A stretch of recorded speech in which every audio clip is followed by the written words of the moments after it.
Bonjour à tous. Aujourd'hui, je vous propose de laisser le service des objets trouvés tranquille et de vous montrer comment retrouver un objet perdu par vous-même. Nous avons tous perdu des objets et ressenti ce sentiment de panique lorsque nous ne parvenons pas à localiser nos clés ou notre téléphone. Cela peut même être quelque chose de précieux ou quelque chose qui est impossible à remplacer. Alors avant de passer en mode panique totale, avez-vous déjà pensé que vous pourriez exploiter vos capacités psychiques pour retrouver vos objets perdus ?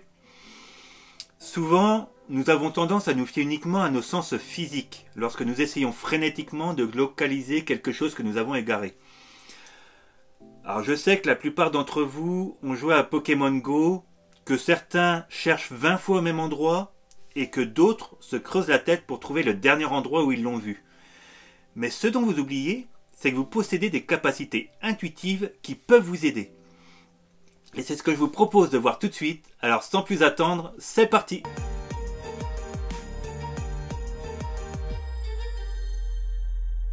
Vous êtes-vous déjà demandé s'il pouvait y avoir une raison à perdre un objet?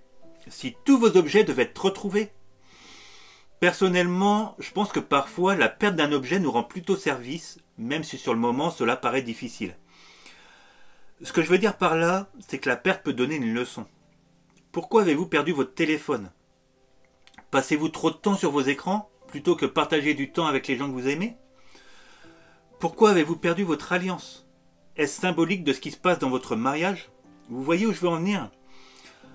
Ou alors, c'est le même objet que vous perdez encore et encore. Dans ce cas, vous n'êtes peut-être pas censé l'avoir dans votre vie.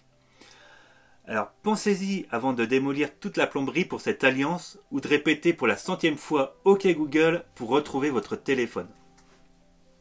Alors oui, je sais ce que vous pensez, on s'en fout de la symbolique, on veut juste que tu nous aides à retrouver notre portable. En effet, vous avez raison, j'ai écrit cet article dans ce sens. Alors je vais donc, d'après mes expériences, vous donner mes techniques que je trouve les plus efficaces. Mais je trouvais aussi intéressant de vous donner les méthodes New Age les plus populaires. Et devinez par celle que je vais commencer, les méthodes New Age. Alors j'ai volontairement choisi celles que l'on retrouve partout. Mais pour changer un peu d'habitude, je ne vais pas vous donner mon avis sur chacune d'entre elles. Mais je vais plutôt vous laisser vous faire votre propre opinion. Enfin presque. Alors commençons par la plus répandue. Vous l'avez déjà forcément entendu quelque part. Si vous avez perdu un objet, vous devez prier saint Antoine de Padoue. Ce saint revendiqué par les Italiens et les Portugais est communément connu comme le saint patron des choses perdues. On raconte qu'un novice lui avait volé un livre de psaumes et alors qu'il priait Dieu, ce novice décida soudain de le lui rendre. Alors bref, je ne vais pas vous raconter toute l'histoire, parce que déjà ça ne fait pas partie du tout de mes croyances et de mes expériences. Moi j'ai du mal à croire qu'un être de lumière ait stoppé complètement son évolution simplement pour retrouver les objets perdus des gens, au même titre que certains archanges qui fassent telle ou telle chose. Mais bon, j'ai dit que je restais neutre, alors je vous laisse faire votre propre opinion. Donc si vous, ça fait partie de vos croyances, eh bien, vous devriez dire quelque chose de la sorte. Cher saint Antoine, s'il te plaît, viens, quelque chose est perdu et on a besoin de toi pour le retrouver. Ensuite, une autre méthode que j'ai souvent vue passer, c'est celle de retourner une tasse sur une table de cuisine. Alors, on ne sait pas exactement d'où vient ce remède populaire, mais on le trouve aujourd'hui dans de nombreuses cultures. C'est un processus simple et tout ce dont vous avez besoin est une tasse transparente et un peu de patience. Bon allez, pour aller jusqu'au bout du truc, je vous donne les étapes. Prenez une tasse transparente et placez-la à l'envers sur votre table de cuisine. Alors vous pouvez également utiliser un gobelet en plastique ou opaque, mais apparemment la tasse transparente convient le mieux. Ensuite, attendez patiemment que l'objet soit retrouvé. C'est aussi simple que ça. Alors habituellement, si l'objet ne disparaît pas définitivement, il sera retrouvé au bout de quelques jours. Par contre, si l'objet n'est pas retrouvé au bout de 2 semaines, il est probable qu'il soit brisé ou perdu à l'extérieur de la maison, où il ne pourra pas être récupéré. Un autre moyen qui est très populaire pour retrouver des objets perdus consiste à créer un charme qui aidera à attirer l'objet vers vous. Alors, pour créer le charme, vous aurez besoin d'un morceau de ficelle ou de ruban, d'un petit morceau de papier et d'un stylo. Écrivez le nom de l'objet perdu sur le morceau de papier. Ensuite, vous allez tenir la ficelle dans votre main dominante et vous concentrer sur la recherche de l'objet perdu. Enroulez la ficelle autour du morceau de papier en faisant un nœud. Et pendant que vous faites le nœud, visualisez l'objet perdu qui vous revient. Gardez ensuite le charme avec vous à tout moment jusqu'à ce que l'objet perdu soit retrouvé. Bon, je vais m'arrêter là pour ces méthodes. Honnêtement, je pourrais vous en donner plein d'autres, mais ce n'est vraiment pas mon délire et je préfère m'attarder sur d'autres façons plus intuitives. La plupart des gens utilisent les méthodes que l'on vient de voir. Et quand cela fonctionne, ils pensent que c'est grâce à cette tasse qui prend la poussière sur la table, de ce papier entouré de ficelle ou du super enquêteur Saint-Antoine. En réalité, ils n'en ont pas vraiment conscience, mais ils ont utilisé leur capacité psychique. En faisant l'une des 3 actions que j'ai données en exemple, ils ont émis une intention et ensuite suivi leur intuition. C'est une forme de canalisation. Je suis certain que vous avez déjà fait l'expérience de l'intuition, de ce sentiment ou de cette pensée soudaine et inexpliquée qui semble sortir de nulle part.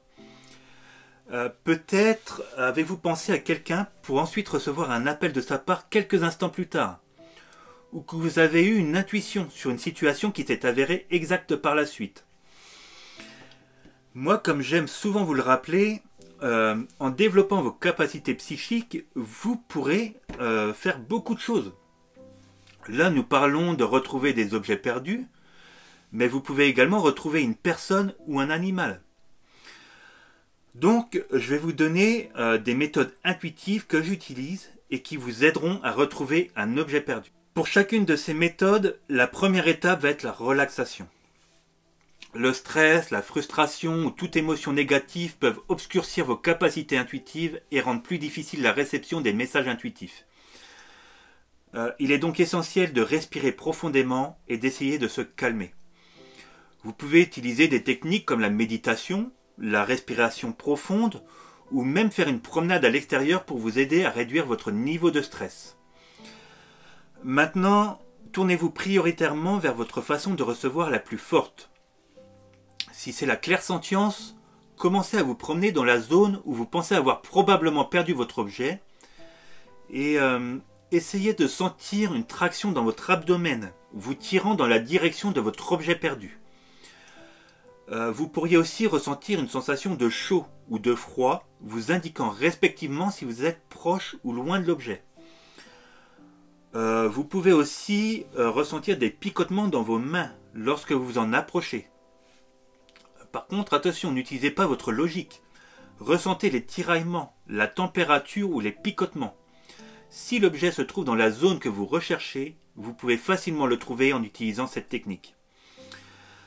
Ensuite, si vous passez par la clairaudience, asseyez-vous tranquillement, faites le vide et dites dans votre esprit « Téléphone portable, où es-tu » Écoutez ensuite la réponse. Encore une fois, vous allez devoir repousser votre logique. Si vous aviez pu le trouver avec la logique, vous n'auriez pas besoin de le trouver avec l'intuition.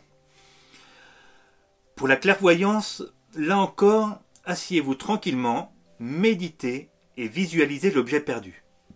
Voyez-le clairement dans votre esprit, en vous rappelant autant de détails que possible. Essayez de vous connecter à l'énergie de l'objet. S'il s'agit d'un bijou, rappelez-vous de sa texture, de son poids. S'il s'agit de votre téléphone, imaginez-le dans votre main et sentez sa surface lisse. Ainsi, vous créez une connexion énergétique avec l'objet, permettant à votre intuition de vous guider plus facilement vers lui. Laissez ensuite une image se former dans votre esprit. Alors peut-être que vous verrez un film se dérouler, ou peut-être que vous le verrez simplement posé sous le coussin de votre canapé. Vous pouvez aussi obtenir un symbole ou une métaphore qu'il faudra comprendre. Ensuite, si vous utilisez la claircognition, éteignez complètement votre esprit rationnel. Restez ouvert à toutes les pensées, les sentiments, les images ou les impressions qui vous viennent. Ayez confiance que votre intuition vous guide et marchez simplement jusqu'à l'endroit où se trouve votre objet. Ayez confiance. Je sais que pour le coup, celui-ci est difficile si vous n'êtes pas un claircognitif aguerri. Maintenant, vous pouvez aussi demander à votre équipe spirituelle. Si vous avez appris à communiquer avec vos guides ou votre être essentiel, demandez-leur où se trouve votre objet. Alors, petite parenthèse, si vous ne savez pas comment vous connecter à eux, je vous dis comment faire dans cette vidéo. Eux, ils peuvent vous dire où se trouve votre objet perdu. Et ils peuvent vous dire pourquoi vous l'avez perdu. Et que vous ne le reverrez peut-être pas parce que le retrouver n'est pas dans votre intérêt. D'ailleurs, pour ne rien vous cacher, moi je pense plutôt que c'est eux qui interviennent quand les gens prient Saint-Antoine de Padoue. Alors n'hésitez vraiment pas, vous ne les embêterez jamais. Dernière méthode, les rêves. Comme on dit souvent, la nuit porte conseil, et ce n'est pas un hasard. Chaque nuit, vous sortez de votre corps physique pour aller vous recharger à la lumière. À cette occasion, vous pouvez en profiter pour échanger avec un proche ou tout être de lumière. Eux, là où ils se trouvent, ils sont toujours de bons conseils et bien souvent, on se réveille avec la solution à notre problème. Alors voici ce que vous allez devoir faire. Avant de dormir, essayez de vous mettre à l'aise autant que possible. Imaginez-vous en train de trouver l'objet. Visualisez-le entre vos mains. Visualisez-vous en train de proclamer fièrement « Je l'ai trouvé ». Souriez comme vous le feriez naturellement lorsque vous découvrez votre objet perdu. Essayez de rester dans cette zone vibratoire. En d'autres termes, gardez le sourire et ressentez la joie de vos émotions dans la découverte. Vous allez devoir essayer de maintenir cela jusqu'à ce que vous vous endormiez. Alors le conseil ici, c'est pas de se concentrer sur le comment. Concentrez-vous uniquement sur la découverte et le retrouvailles joyeuse avec votre objet perdu. Vous pouvez répéter cette opération aussi souvent et avec autant d'énergie que vous le souhaitez. Alors, je suis conscient que tout le monde n'est pas à l'aise avec ses capacités ou ne pense pas en avoir. Eh bien, rassurez-vous, tout le monde les a. Il suffit simplement de les activer, de les exercer. Considérez-les un peu comme apprendre à faire du vélo. Quand on commence, on tâtonne, on doute, on remet en question, jusqu'au jour où l'on décide de retirer les roulettes et de trouver l'équilibre. Améliorer vos capacités psychiques pour localiser un objet perdu demande de la pratique, de la patience et un certain degré de confiance en soi. Plus vous pratiquerez, plus vos messages intuitifs deviendront fiables et précis. Alors si cela vous intéresse, moi je vous aide à le faire dans ce guide.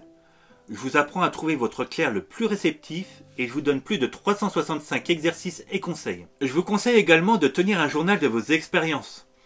Notez vos impressions intuitives et notez quand et comment elles vous mènent à l'objet perdu. Cette pratique peut mettre en évidence des modèles ou des symboles qui apparaissent fréquemment dans vos messages intuitifs, ce qui vous permettra de les interpréter plus facilement à l'avenir. Si toutes ces méthodes échouent, n'hésitez pas à vous faire aider. Vous pouvez par exemple réserver un entretien avec un médium. En revanche, assurez-vous simplement qu'il sait localiser les objets perdus. Et oui, en effet, c'est pas le fort de chaque médium. Par exemple, moi je sais que Cindy est plus à l'aise et plus efficace avec les contacts défunts et les guidances. Alors que moi, ça va plutôt être les nettoyages énergétiques et l'entretien spirituel. Donc renseignez-vous bien avant de faire votre choix. Donc finalement, plutôt que d'espérer retrouver votre objet grâce à un sort magique, un rituel ou un charme, prenez vraiment les choses en main. Vous êtes la meilleure personne pour le faire et vous en êtes vraiment capable. Vos capacités intuitives sont des outils puissants qui peuvent vous aider dans divers aspects de votre vie, y compris retrouver les objets perdus. En exploitant ces possibilités inhérentes, vous simplifiez non seulement votre vie, mais vous approfondissez également votre compréhension de vous-même et du monde qui vous entoure. Alors la prochaine fois que vous égarez quelque chose, au lieu de laisser la panique prendre le dessus, respirez profondément et connectez-vous à votre sagesse intuitive. Franchement, vous pourriez être agréablement surpris par la précision avec laquelle elle peut vous guider vers votre objet perdu. En plus, vous cultiverez une connexion plus profonde avec votre moi intuitif, favorisant la confiance en soi et la conscience qui vont bien au-delà de la simple recherche d'objets perdus. Et c'est là, en fin de compte, le véritable trésor. Et ben voilà, j'espère vous avoir apporté des réponses. Comme d'habitude, on se retrouve dans l'espace commentaires pour continuer cette discussion. N'oubliez pas de liker et de vous abonner. Et je vous dis à bientôt pour une nouvelle vidéo.